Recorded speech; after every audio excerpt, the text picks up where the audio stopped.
ఈ సినిమాలో ఒక డైలాగ్ ఉంటది మచ్చా. "మేము కూడా చూడ్డానికి మీలాగే ఉంటాం కదా సార్" అని చెప్పి, అది విన్నప్పుడైతే కొంచెం ఎమోషనల్‌గా కళ్ళల్లో నీళ్లు కూడా వస్తాయన్నమాట. 'కింగ్ నాగార్జున, రష్మిక మందన, ధనుష్ లీడ్స్‌గా శేఖర్ కమ్ముల డైరెక్షన్‌లో వచ్చిన థ్రిల్లింగ్ డ్రామా ఇది. స్టోరీ ఏంటంటే, ఈ సినిమాలో దేవ అలియాస్ ధనుష్ గారు చిన్నప్పుడే అయిన వాళ్ళందరిని కోల్పోయి అనాథగా మారుతాడు. కానీ అక్కడున్న వాళ్ళందరూ ఆదుకోకుండా తనని ఒక బిచ్చగాడిలాగా చేస్తారన్నమాట. అయితే జీవితం ఎన్నో కష్టాలుండి, దరిద్రం దయ్యంలాగా వెంటపడుతున్నా సరే, మనోడికి జీవితం మీద ఆశ చావదు. బ్రతకడం కోసమైనా బతకాలని చెప్పి రోజు జీవితంతో యుద్ధం చేస్తూ ఉంటాడనమాట. ఇలా ఉన్న మనోడి జీవితంలోకి ఒకరోజు దీపక్ అనే ఒక మాజీ సీబీఐ ఆఫీసర్ అయితే వస్తాడు. ఒకప్పుడు దేశం కోసం పనిచేసి, ప్రస్తుతం తన స్వార్థం కోసం నీరజ్ అనే ఒక పవర్‌ఫుల్ బిజినెస్ మ్యాన్ దగ్గర పనిచేస్తూ ఉంటాడనమాట. అయితే నీరజ్ ఒక పక్క తన బిజినెస్‌ని ఎక్స్‌పాండ్ చేసే పనిలో ఉంటాడు. అయితే రీసెంట్‌గా బే ఆఫ్ బెంగాల్‌లో అత్యంత విలువైన ఆయిల్స్ ఉన్నాయని బయటపడడంతో ఎలాగైనా దాన్ని కంట్రోల్‌లోకి తెచ్చుకోవాలని కొంతమంది పెద్ద పెద్ద పొలిటీషియన్స్‌తో డీల్ అయితే కుదుర్చుకుంటాడు. అయితే మొత్తం ఉండేది బ్లాక్ మనీ కాబట్టి దాన్ని వైట్ మనీగా మార్చడానికి మన చార్టర్డ్ అకౌంట్ అయిన దీపక్‌కి అప్పగిస్తాడనమాట. ఇందుకోసం ప్లాన్ రెడీ చేసిన దీపక్ అందులో భాగంగా మన దేవాతో పాటు ముగ్గురు బిచ్చగాళ్ళనైతే సెలెక్ట్ చేసుకుంటాడు. మేము చెప్పింది చేస్తే మీకొక మంచి లైఫ్ ఇస్తామని చెప్పి తీసుకెళ్తాడు. కానీ అవసరం తీరిపోయాక ఒక్కొక్కరిని చంపడం అయితే స్టార్ట్ చేస్తాడు. విషయం తెలిసిన మన దేవ అక్కడి నుంచి ఎస్కేప్ అవుతాడు. మరి తరువాత ఏం జరిగింది? బ్లాక్ మనీని వైట్ మనీగా మార్చడానికి దీపక్ వేసిన ప్లాన్ ఏంటి? ఇందులో దేవ ఎలా భాగమయ్యాడు?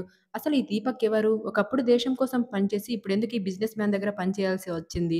అసలు తన కథేంటి? ఇంతకీ ఈ కథలో సమీర పాత్రేమిటి? మన దేవాకి ఈమెకు సంబంధం ఏంటి? చివరికి ఈ ప్రాబ్లమ్స్ నుంచి మన దేవ ప్రాణాలతో బయటపడ్డాడా లేదా అని మీరు సినిమా చూసి తెలుసుకోవాల్సి ఉంటుంది. అయితే ఈ సినిమా బావుంది. నాకైతే నచ్చింది. శేఖర్ కమ్ముల గారి సినిమా అంటే ఆ మాత్రం ఉంటది కదా! ఈయన సినిమాలంటే ఈ యాక్షన్ సీక్వెన్స్ తక్కువ, లవ్ స్టోరీ ఎక్కువ ఉన్న విషయం తెలిసిందే. బట్ ఈసారి కంఫర్ట్ జోన్ దాటి కొంచెం నీట్‌గా ఈ సినిమాని ప్రెజెంట్ చేశారు. ఈ సినిమాని పేదరికం, బలిసినతనం, సర్వైవల్ ఇలా 3 అంశాల చుట్టూ తిరుగుతూ ఉంటదనమాట. ఇక్కడ పుట్టిన ప్రతి ఒక్క జీవి సర్వైవ్ అవ్వాలనే కోరుకుంటుంది. కానీ జంతువులైతే దొరికింది తింటాయి, లేకపోతే వేటకి వెళ్తాయి. అయితే మన సంగతేంటి? ఈక్వాలిటీ రైట్స్ అంటారు కదా! మరి మన సిస్టమ్ ఎంత గొప్పగా పనిచేస్తుందో చూపించే ప్రయత్నం అయితే చేశారు శేఖర్ కమ్ముల గారు. సినిమా స్టార్ట్ అవ్వడం కొంచెం స్లోగా స్టార్ట్ అవుతుంది. కానీ ఒకసారి ధనుష్ ఎంట్రీ ఇచ్చిన తర్వాత సినిమా పికప్ అవుతుంది. హంబుల్, ఓఫుల్, ఇన్నోసెంట్ బెగ్గర్‌గా మనకి ఇన్‌స్టాంట్‌గా నచ్చేస్తాడనమాట. చాలా హానెస్టీ, సిన్సియర్ పెర్ఫార్మన్స్‌తో అందరిని ఆకట్టుకుంటాడు. తన అమాయకత్వంతో మనల్ని నవ్విస్తూనే ఫుల్‌గా ఏడిపిస్తాడు కూడా. సెకండ్ హాఫ్‌లో తనకి, నాగార్జునకి ఒక సీన్ ఉంటది. అందులో తను ఒక మాట అంటాడు. "మేము కూడా చూడటానికి మీలాగే ఉంటాం కదా సార్" అని చెప్పి. అప్పుడైతే ఎక్స్‌ప్రెషన్ సో క్యూట్.